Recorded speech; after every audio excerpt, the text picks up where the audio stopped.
Assalamualaikum warahmatullahi wabarakatuh. Alhamdulillahi rabbil alamin. Wa bihi nasta'inu wa nastaghfiruh wa na'udzu billahi min syururi anfusina wa sayyiati a'malina. May yahdihillahu fala mudilla lah wa may yudlil fala hadiyalah. Asyhadu an la ilaha illallah wahdahu la syarika lah wa asyhadu anna Muhammadan abduhu wa rasuluh la nabiyya wa la rasula ba'dah. Amma ba'd. Jamaah sekalian, alhamdulillah kembali Allah memberikan kemudahan kepada kita untuk menjalankan salah satu kewajiban kita sekaligus kebutuhan kita, yaitu thalabul ilmi.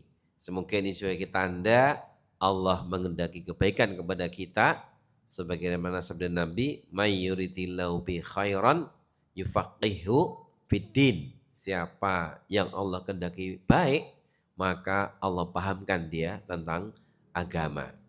Sallallahu alaihi wasallam untuk Nabi Muhammad sallallahu alaihi wasallam yang merupakan model manusia sempurna yang menjadi panutan kita, teladan kita, yang dengan mengikuti beliau sallallahu alaihi wasallam kita akan mendapatkan cinta Allah Subhanahu wa taala. Qul in kuntum tuhibbunallah fattabi'uni. Katakanlah, jika kalian mencintai Allah, ikuti aku Rasulullah. Yuhibbukumullah wa yaghfir lakum dzunubakum. Allah akan mencintai kalian dan mengampuni dosa-dosa kalian. Juga salat untuk keluarga beliau dan para sahabat radhiyallahu anhum, juga kepada pengikut yang setia sampai hari kiamat. Kita mulai dengan bacaan basmalah. Bismillahirrahmanirrahim. Jamaah sekalian, kita masih membahas kitab Al-Bahrul Ra'iq fi Zuhdi Warraqa'iq. Yang kemarin kita telah bahas tentang al-amru bil ma'ruf wa nahyu 'anil munkar, amar ma'ruf nahi munkar, yang merupakan tanda umat terbaik. A'udzubillahi minasyaitonirrajim. Kuntum khaira ummatin ukhrijat linnas. Kenapa? Ta'muruna bil ma'ruf wa tanhauna 'anil munkar. Tu'minuna billah. Itulah ciri umat Islam ini yang mesti harus melaksanakan amalan amar ma'ruf nahi munkar. Yang tentunya ada fikihnya. Maka ada judul buku Fiqhu Ingkarul Munkar. Fikih mengingkari kemungkaran. Karena kadang-kadang kita inginnya amar ma'ruf nahi munkar, tapi cara salahnya, salah caranya. Nah, maka di sini pentingnya hikmah. Dulu kita pernah bahas. Kemudian kita juga di kitab ini ada bab namanya al-jihad fisabilillah. Ini tidak terlalu kita detailkan karena biasanya seperti yang disampaikan Ibnu Taimiyah rahimahullah dan lainnya, bab jihad ini bagusnya dipelajari pas mau jihad, jihad perang ya. Dan sekitar tahu saja bahwa jihad fisabilillah ini memang ada dalam syariat Islam. Jadi sebagian orang karena khawatir dikira radikalis gitu ya, kemudian pengen Islam yang humanis, yang rahmatil alamin, sampai meninggalkan satu pilar ajaran, yaitu jihad fisabilillah. Padahal ini memang ada ayatnya, ada prakteknya. Zaman Nabi sampai zaman Indonesia juga ada prakteknya. Cuma yang perlu dipahami, jihad fisabilillah ini, perang di jalan Allah ini bukan sama dengan perang untuk rebutan harta dunia, karena jihad fisabilillah itu adalah li'ilai kalimatillah. Syaratnya itu li'ilai kalimatillah. Atau paling enggak untuk dafu so'il. Dafu so'il itu apa ya? Membela hak-haknya. Kayak Indonesia pernah dirampas oleh Belanda, Inggris, kemerdekaannya dibela, itu namanya dafu so'il. Yang kalau zaman Nabi ada perang Badar, apalagi perang Uhud, perang Mu'tah, banyak perang-perang. Nah, kemudian di Indonesia juga banyak jihad perang perang Diponegoro, perang Adipati Unus. Dari mana ya Pak Adipati Unus? Masih ingat? Ini Bintoro Demak gitu Mbak. Ada Sultan Agung, Hanyokro, Kusumo, ada yang berhasil mengusir dari Batavia, siapa itu? Syarif, Hidayatullah, di Ternate atau di Makassar ada Sultan Hasanuddin, itu cuma jihad fisabilillah. Di Sumatera ada Tuanku Imam Bonjol. Sampai kemudian jihad modern zaman kemerdekaan ketika Belanda modern lagi ada jihad perang 10 November yang itu disemangati dan fatwa jihadnya para kiai-kiai NU yang berkumpul untuk membahas masalah itu karena ditanya Pak Presiden Soekarno, akhirnya Kiai Hasyim Asy'ari buat fatwa jihad tanggal 22 Oktober. Sehingga sekarang dijadikan hari santri ya.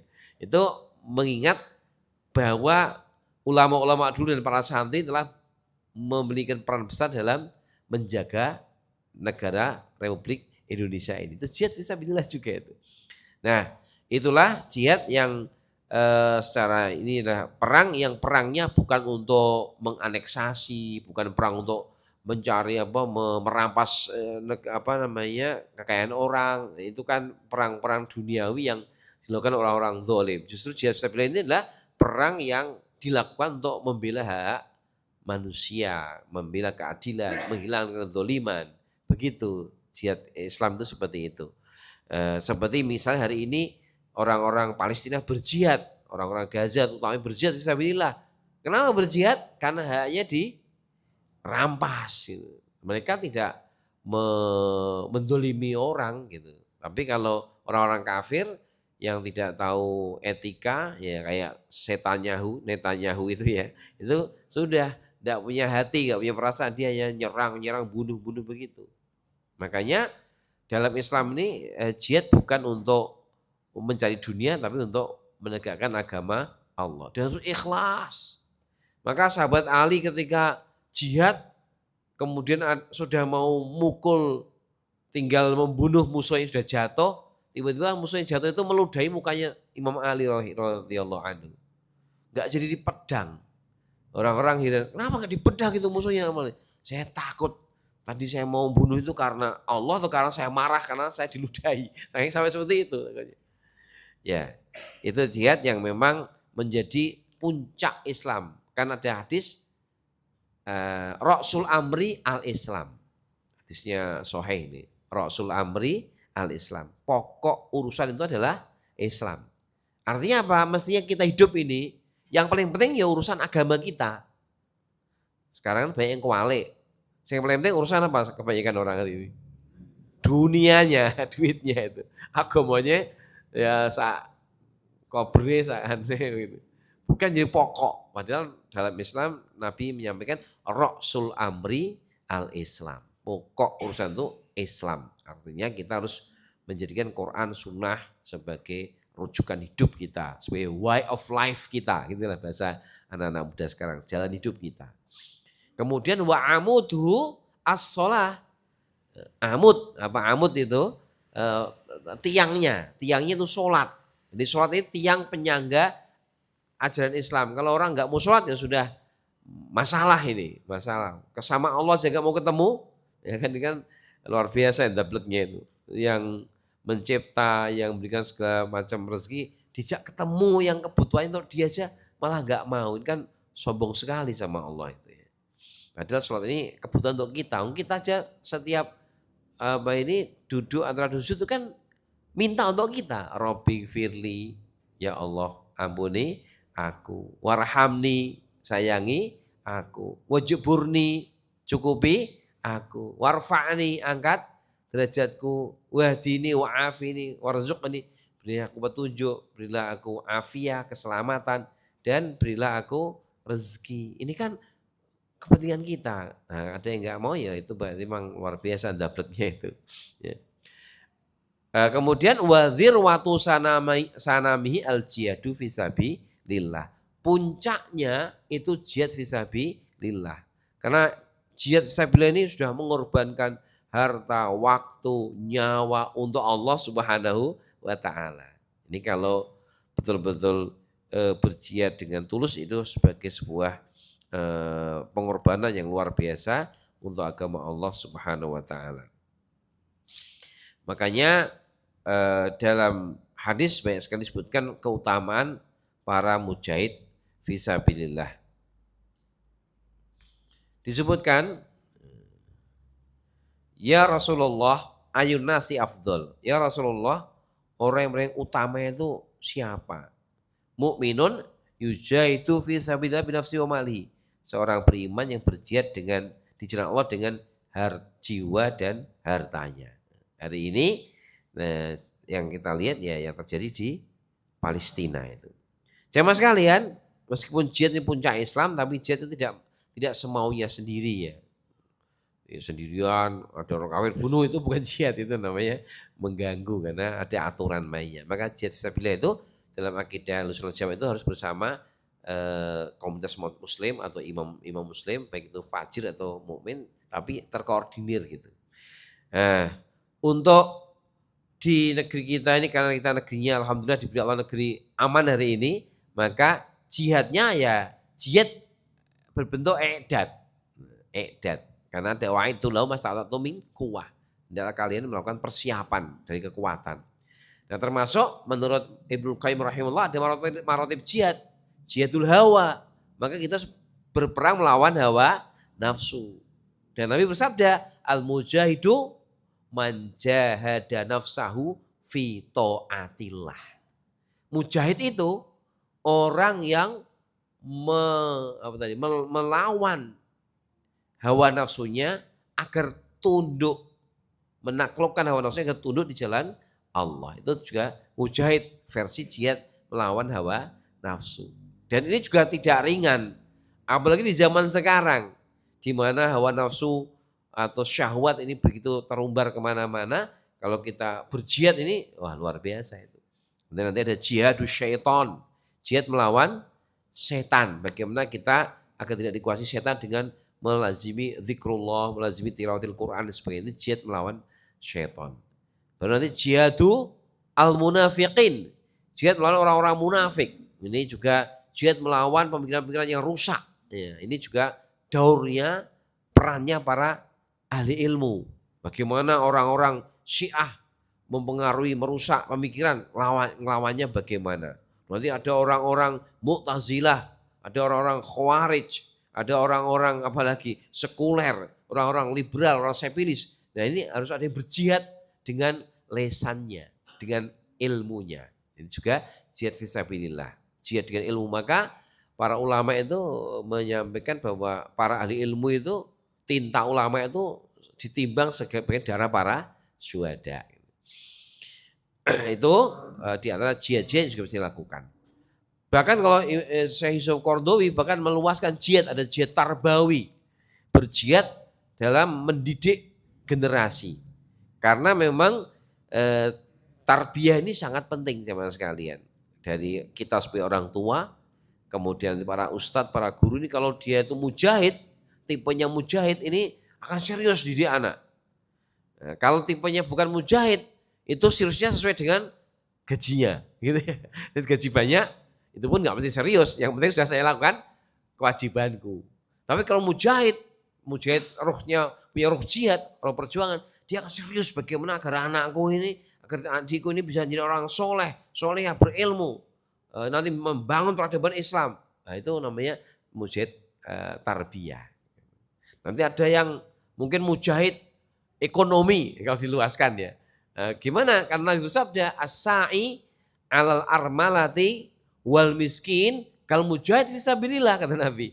Orang yang berusaha untuk memenuhi kebutuhan janda-janda miskin dan anak-anak dan orang-orang miskin itu levelnya seperti mujahid fisabilillah. Ya, ini perluasan, tapi memang kalau jihad yang paling tinggi ya jihad perang melawan musuh-musuh Allah ketika untuk membela agamanya, ketika untuk membela negerinya atau wilayahnya, begitu. Bukan jihad yang bukan berarti harus berperang terus-menerus untuk menzalimi orang. Dan dalam Islam prakteknya Nabi menjadikan jihad perang ini sebagai langkah terakhir. Kalau masih bisa enggak perang, beliau memilih enggak perang.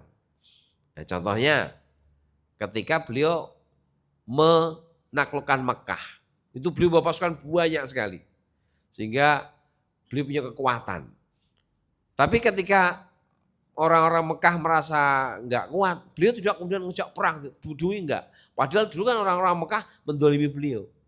Beliau mengumumkan, siapa yang masuk rumahnya Abu Sufyan aman. Yang masuk Mekah aman. Nah, beliau memilih sudah kuat pun masih memilih seperti itu.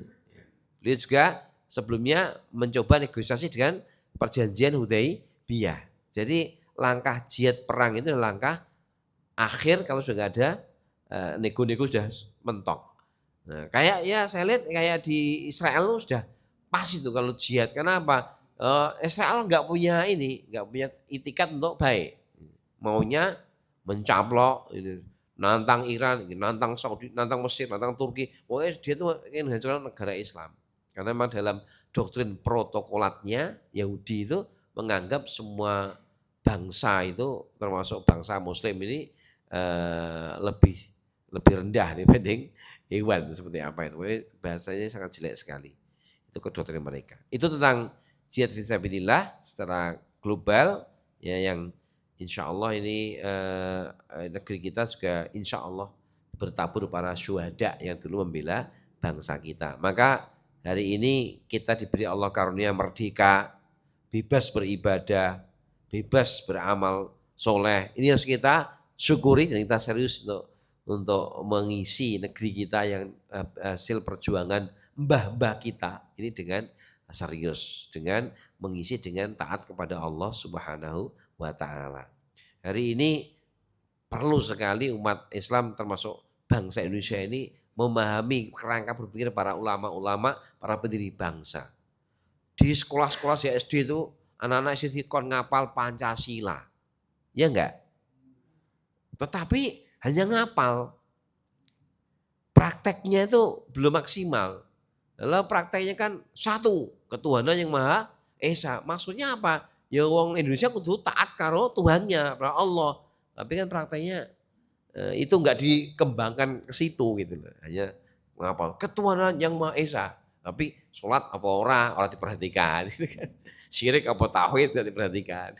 Jadi contoh-contoh yang perlu diperbaiki di negeri kita karena tadi itu banyak orang-orang Indonesia yang terkena paham sekuler.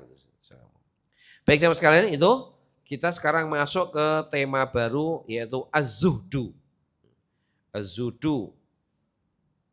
Zuhud ini diringkaskan oleh beliau Syekh Dr. Ahmad Farid. Karena ini beliau ini masih hidup yang ngarang buku ini. Dari kitab-kitab salaf masa lalu di antaranya kitab Umdatus Shabirin Libnil Qayyim. Umdatus Shabirin wa Dzakiratus Syakirin. Ini kitab yang membahas tentang bagaimana orang Islam itu antara sabar dan syukur. Bukunya jadi enggak terlalu tebal. Ya, saya waktu muda alhamdulillah sudah membacanya. Waktu muda kan dulu waktu saya di Jakarta masih kuliah itu saya sebelum kuliah itu saya dulu biasa baca di maktabah ada ustadz yang memprogram saya dari jam 9 sampai jam 2 itu baca. Dulu enggak ada HP jadi baca buku tulis keringkas baca gitu. Di antara buku yang ini Umdatus Shabirin. Kemudian buku yang juga dirilis yaitu Ihya Ulumuddin Lil Ghazali. Kitab Ihya Ulumuddin karya Imam Ghazali diringkaskan. Karena Ihya Ulumuddin ini tebal sekali dan mungkin juga sebagian masih ada hasilnya yang perlu tahqiq gitu. Nanti kalau antum pengen membaca karya Al-Ghazali yang lebih simpel itu ada judulnya sampai lupa. Bidayatul Hidayah.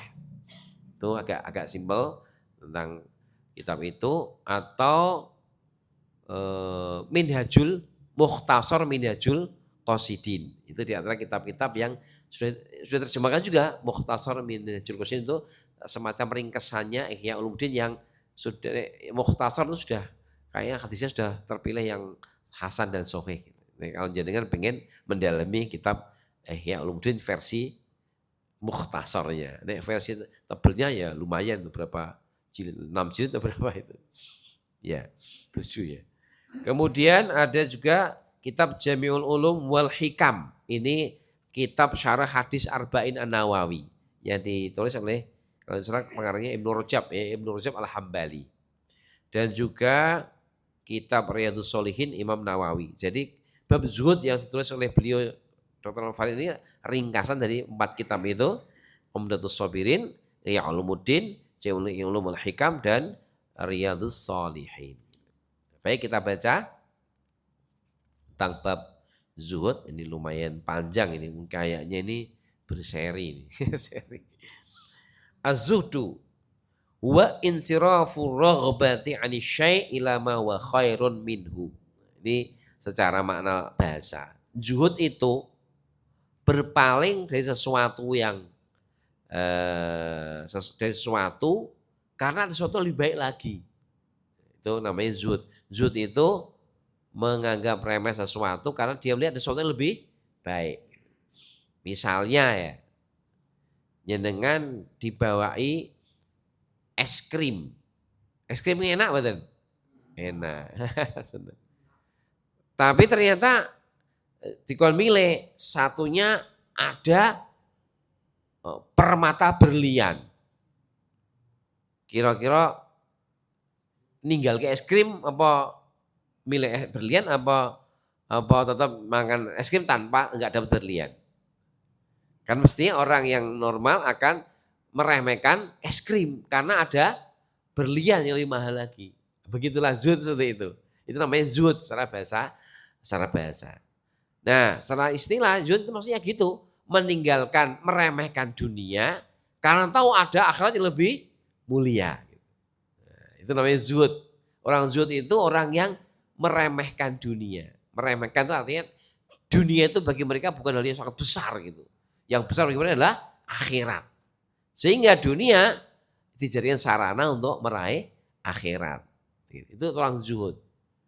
Kalau orang enggak zuhud, itu dunia dianggap besar. Akhirnya akhirat dilupakan. Maka muncullah orang-orang yang mulai itu ya pinter tapi ora gelem sholat, ora gelem ngaji. Uripe hanya dari duit menuju duit. Dari turu sampai tangi itu duit untuk pikirannya. Itu namanya orang yang tidak zuhud. Nah kalau orang zuhud, ya dia bisa kaya raya, tapi kekayaannya untuk mengejar akhirat. Contoh nyatanya Rasulullah sendiri Sallallahu Alaihi Wasallam sebagai imamuz zahidin, imam orang-orang yang zuhud, yang Masya Allah ya suatu ketika beliau sholat asar, kemudian salam biasanya zikir, karena beliau itu biasanya kalau habis subuh, habis asar tuh lama di masjid. Tiba-tiba pergi, para sahabat ada apa ya Rasulullah? Kok segera pergi? Balik lagi beliau cerita, tadi itu saya teringat di rumahku masih ada sebatang emas. Saya tidak mau itu emas bermalam di rumahku. Saya sedekahkan kepada fakir miskin. Ini Rasulullah zuhudnya sampai seperti itu ya. Beliau pengen segera dikembangkan untuk akhiratnya. Itu contoh. Nah, dan sahabat yang lain juga Utsman bin Affan, semuanya itu orang-orang yang bertipe zuhud. Ya.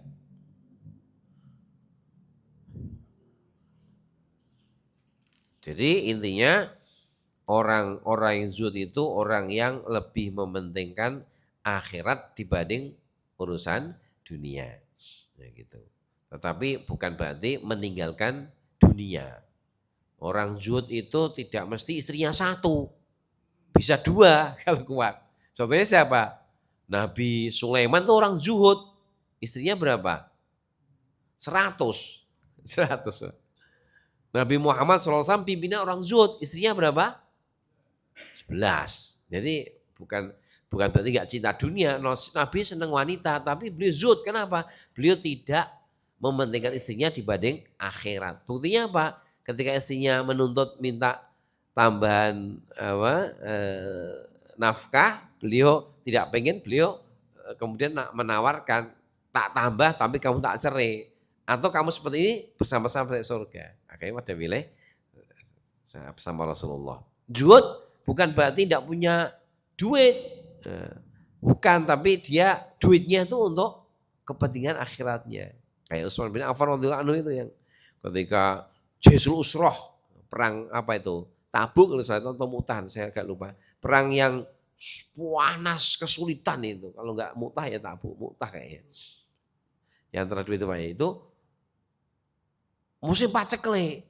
Nah, akhirnya Rasulullah mengasung ini untuk berjihad dengan hartanya.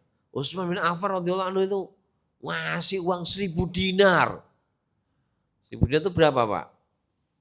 Ini dihitung. 1 dinar itu 4/4 gram emas. 1 gram sekarang berapa sih Pak? 1 juta. Oh 2 Pak ya? 2 juta ya. Berarti anggap aja 1 dinar itu berarti kan ya 8 juta lah ya paling enggak. 8 juta kali 1.000. Berapa Pak itu? 8 miliar Pak ya. Sekali sedekah 8 miliar. Wah, itu nek ana sing kaya ngono ning ngemplak masjid cepet tingkat akar karuan. Langsung kaya raya. Jadi luar biasa orang dulu itu para para apa sahabat banyak yang kaya raya.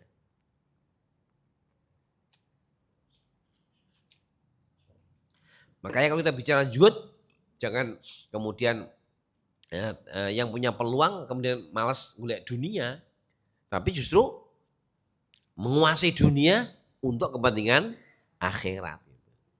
Yang punya kemampuan. Jadi ada yang punya peluang punya bakat jadi pebisnis, kembangkan itu supaya menjadi orang yang kaya raya tapi untuk akhirat.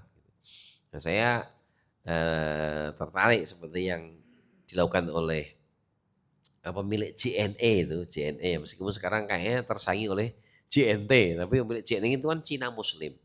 Itu punya program karena kaya, punya program membangun 1.000 masjid. Nah, itu contoh ya, contoh orang kalau punya rezeki dan orang-orang yang sudah zuhud seperti itu. Nah, jamaah sekalian, itu jadi mengutamakan akhirat. Ayat-ayat yang mengingatkan itu misalnya dalam surat Al-A'la 16-17. Bal tu'thirunal hayatad dunya wal akhiratu khairun wa abqa. Bahkan kalian lebih mementingkan kehidupan dunia. Padahal akhirat itu lebih baik dan lebih kekal. Ini Allah ingatkan orang-orang yang lebih mementingkan urusan dunia.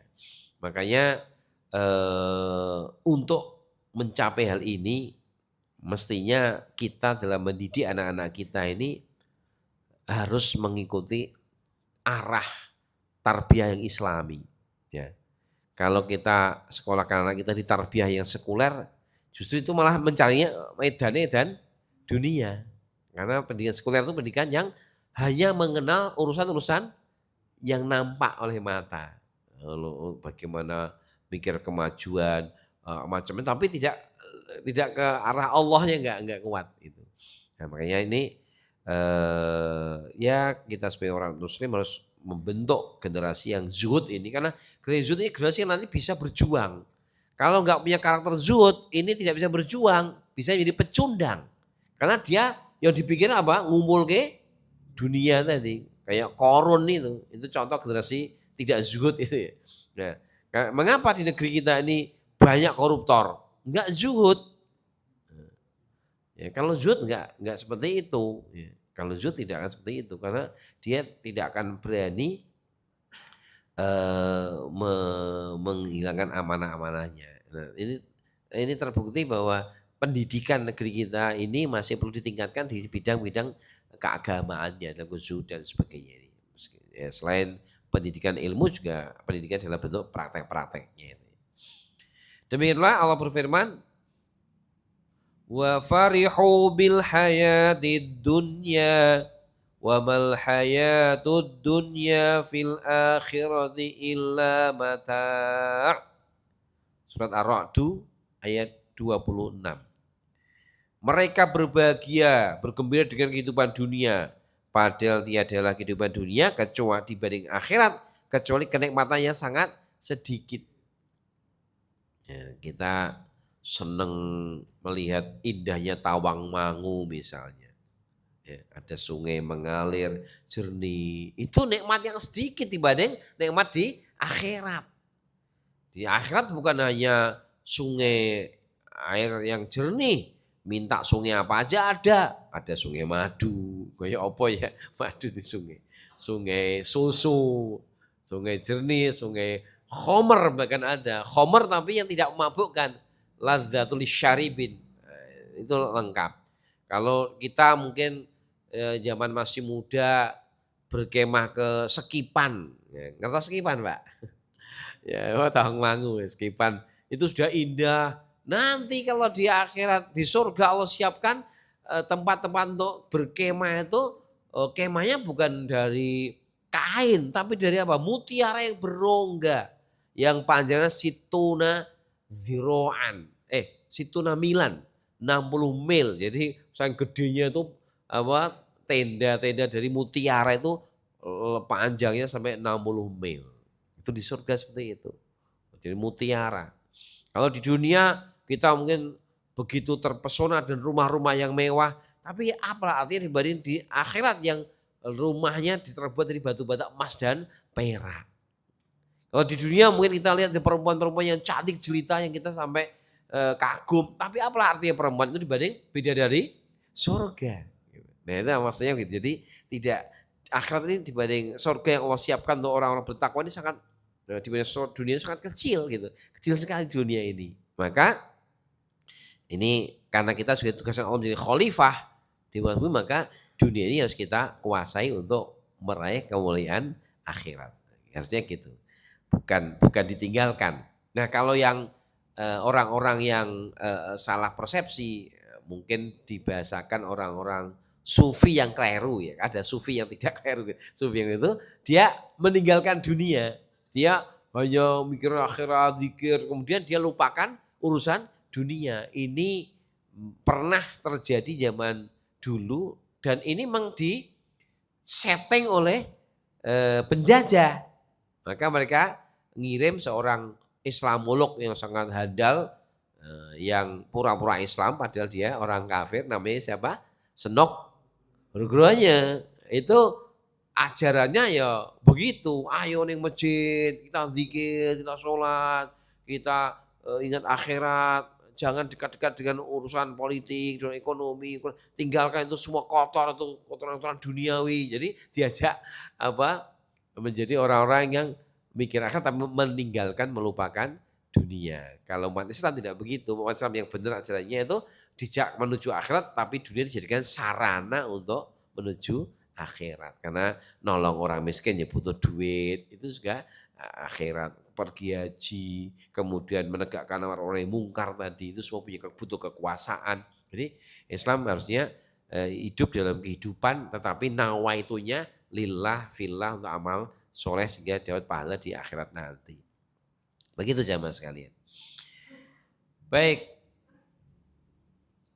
Kemudian dalam hadis disebutkan ketika Nabi melewat di pasar, beliau mendapati ada seekor hewan atau keledai yang sudah meninggal atau bangkai.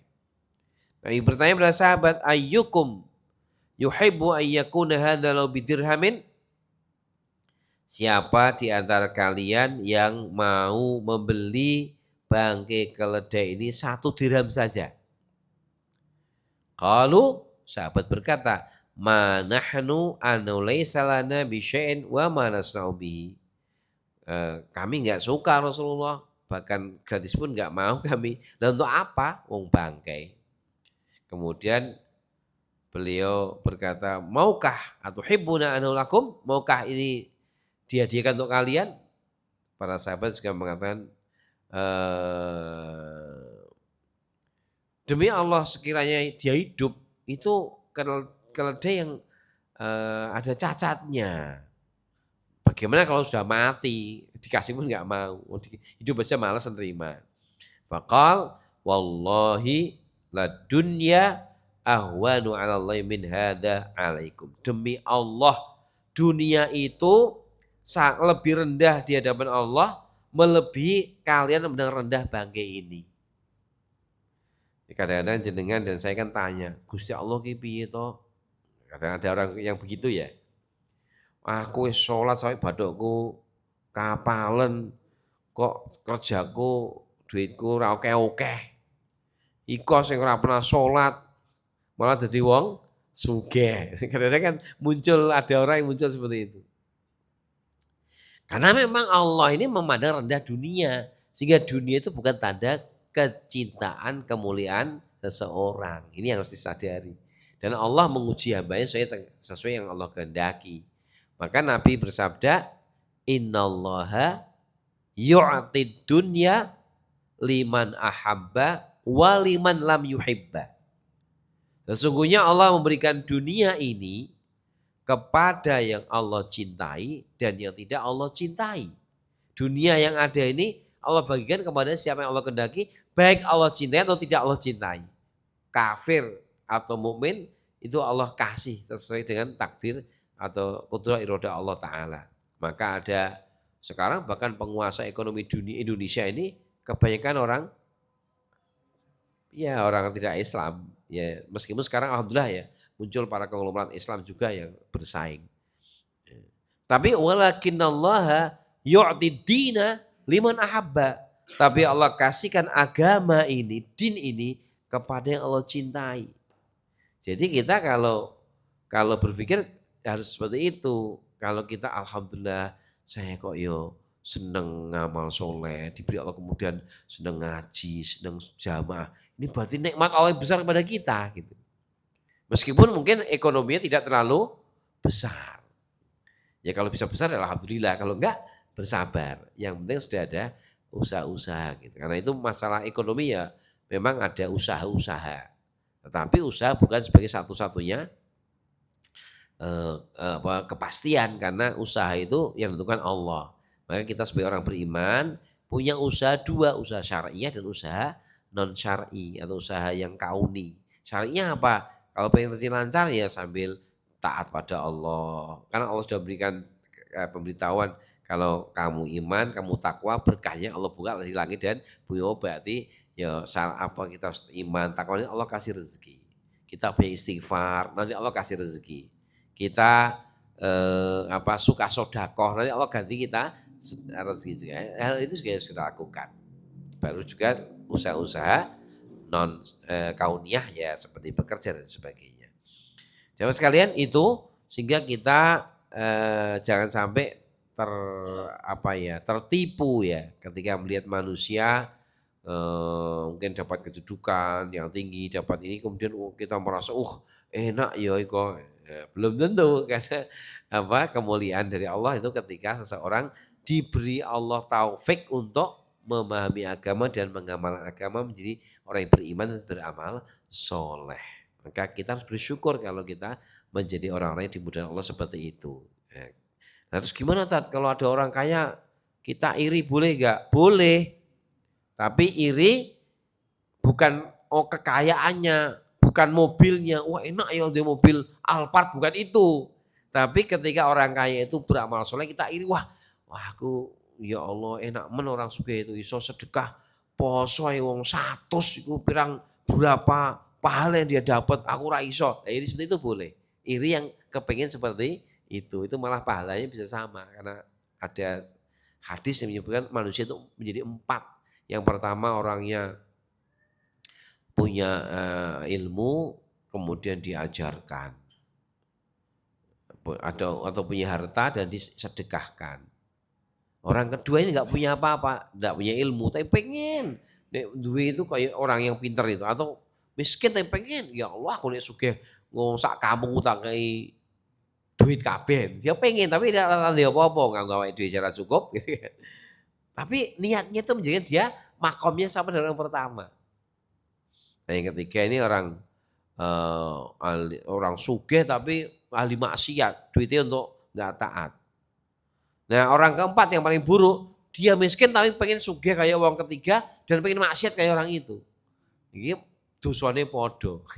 Jadi wes orang untuk kepenak tapi untuk dosa karena dia berkeinginan kuat untuk menjadi orang seperti itu, orang jahat seperti itu. Oke ini kita yang penting bagaimana kita irinya kalau ada orang kaya itu bukan yang harta baik, tapi orang yang kaya terus mau sedekah luar biasa. Ya. Kayak kemarin itu ya, Masya Allah ada ibu-ibu, ibu-ibu mungkin sudah 70-an tahun udah. Tapi ternyata duitnya banyak. Minta doa, Ustaz doakan. Beberapa waktu lalu ya. Saya sedang jual rumah. Nanti kalau laku Ustaz, nanti saya mau infak ke masjidnya Ustaz, Masjid Darussalam maksudnya. Betul Pak, laku itu ya enteng. Ini ya segini dulu ya, segini itu berapa Pak? 500 000 kan lumayan Pak itu ya. Ibu-ibu bisa sedekah 500 000. Gue ana 10.000 wis 5 miliar. Ibune kayak ngono kabeh. Ya. Ya gitu, itu kita iri ya Allah ibu-ibu sudah sepuh kok iso sedekah sampai 500 000. Awake dhewe sing merdeka ya ora pernah sedekah 2.000, 3.000. Tapi tidak apa-apa. Yang penting kita punya kemauan. Seperti itulah yang irinya iri untuk kebaikan. Baik, yang terakhir karena sudah isya ya.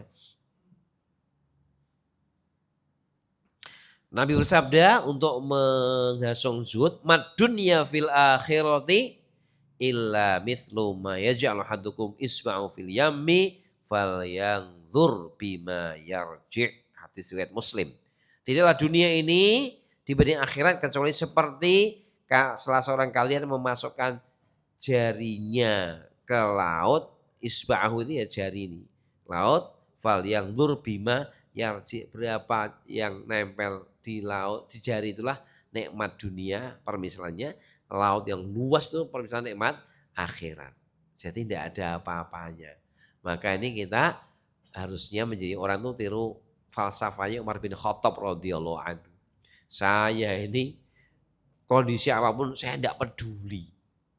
Nek Allah kasih saya kenikmatan, saya pakai kendaraan syukur, itu baik bagiku. Alhamdulillah, sedekah. Tapi kalau Allah kasih saya kekurangan, saya punya kendaraan, sabar. Juga pahala dari Allah Subhanahu wa taala. Wah, ini prinsipnya ngono enak Pak urip niku. Nek nikmat untuk nikmat syukur, untuk musibah sabar. Nah, ini makanya kita sampai Allah perintahkan watawasau bil haqqi watawasau bis sabr. Karena memang sabar iki ya abot ya. Maka as-sabru diaun kata Nabi. Sabar itu cahaya. Nah, as-sholatu nurun, as-sabru dia. Sholat nurun, nur itu cahaya. Sabar juga cahaya, tapi beda. Kalau nur itu cahaya bulan. Ada panasnya enggak? Enggak. Nek dia cahaya matahari panas. Artinya memang rodok rekoso ning ati pengen sabar ketika mendapat musibah. Tapi itulah pahalanya ketika kita mendapat musibah, kita bersabar. Semoga Allah berikan kita kekuatan itu antara syukur dan sabar. Demikian sementara kita cukup sampai sini untuk bacaan hadis-hadis tentang hasungan untuk zuhud. Insyaallah nanti kita masih melanjutkan bagaimana praktek kehidupan Nabi, kemudian juga praktek kehidupan para sahabat dalam zuhud kepada dunia ini. Sebelum saya tutup, mungkin ada yang mau menyampaikan sesuatu? Kayaknya cukup ya Pak, enggak ya, karena temanya tema dirasake ini, orang ditakoke, terus diamalke. Baik, demikian kita akhiri dengan doa dan alhamdulillah dengan kafaratul majlis. Alhamdulillahirabbil alamin, subhanaka Allahumma bihamdika asyhadu an la ilaha illa anta astaghfiruka wa atubu ilaik. Alhamdulillahirabbil alamin. Assalamualaikum warahmatullahi wabarakatuh.